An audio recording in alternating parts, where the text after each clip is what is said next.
Final Fantasy XIV patch 6.4 is here, and with it there is a whole new MSQ dungeon called the Aetherfront. This guide contains no story spoilers, but it will help you go through the dungeon in the fastest way possible, so stay tuned. My name is V from momsden.com, and if this is your first time around here, subbing is a good idea.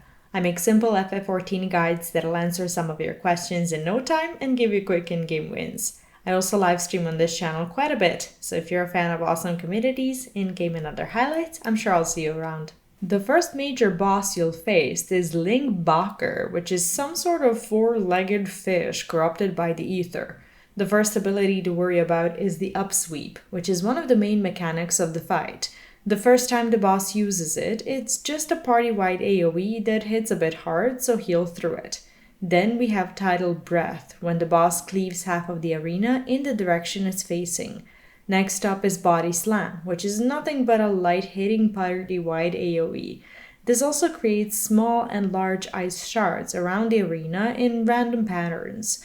When the boss uses Upsweep again, the crystals will shatter. Small ice shards will explode in smaller circle AoEs first, and then the large ice shard will explode in much larger circle AoEs, so please watch out.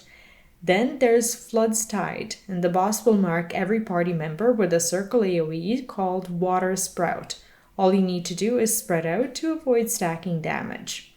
After Water Sprout hits, one party member will receive a stack marker, so just stack up to share the damage. Sonic Bloop is the tank buster. If you're a tank, make sure to use your cooldowns to mitigate damage, as this one kinda hurts. The rest of the fight is just combinations of Body Slam and Upsweep attacks, followed by Flood Slide or Tidal Breath. Nothing too complicated, so just hit the boss and you'll be fine. The second boss of this dungeon is the Polar Bear Arcus. Once again, you'll be fighting in a circular arena, but instead of water and ice, you will mostly be dealing with lightning.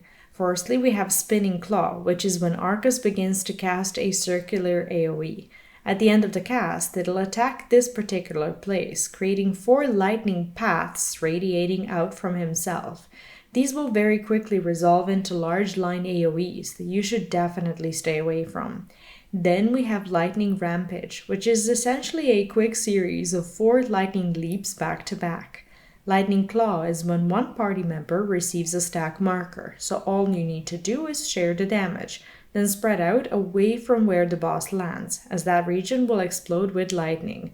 Electric Eruption means that the boss will mark 3 random spots on the arena with circle AoEs, so just stay away to avoid damage. The last boss of this dungeon is the Octomammoth, which you might recognize from Final Fantasy IV.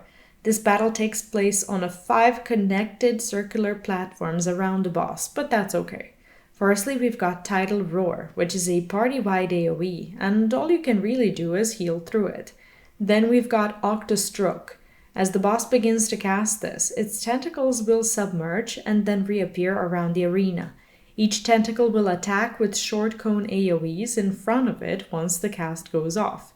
Then there will be follow-up line AoEs between the outer and inner sets of tentacles, so make sure to position yourself well and avoid both sets of attacks. Vivid Eyes is a donut AoE around the boss.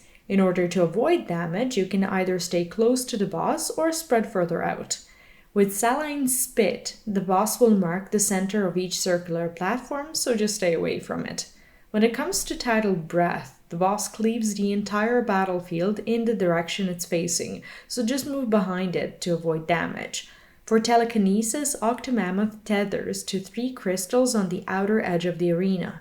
Once the cast goes off, these crystals will aim at some of the circular platforms. You and your party members want to move to the non-marked platforms to avoid getting hit.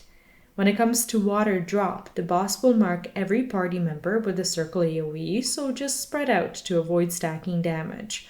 Breaststroke is kind of a combination of Tidal Breath and Octostroke. This means that you need to avoid the cleave while also avoiding the tentacles. This will usually be immediately followed by Saline Spit, Vivid Eyes, and Water Drop. After this, the boss's attacks will repeat, and all you have to do at this point is to keep dodging and weaving to finish the fight, as well as the dungeon. That's pretty much it when it comes to the new 6.4 dungeon. If you have some tips and tricks of your own or any questions, let me know in the comments, and make sure to sub to the channel for more easy guides like this if you haven't done so yet. Massive thanks to everyone supporting the channel, and especially our Patreon alphas like Andyman, Space Cadet Rick, Garnet Williams, Elijah Baker, and Do Good HVS. Special thanks goes to Jeremy Ortiz as the channel's benefactor on Patreon as well. If you'd like to join them and keep my content going while receiving all the newest dungeon and raid cliff notes and gaming lifestyle guides, make sure to check out the Patreon and YouTube membership links in the description of this video. On Patreon, you can currently get involved in a free trial as an alpha member for an entire week, which is more than enough to download all the current and previous FF14 dungeons and raid notes for free.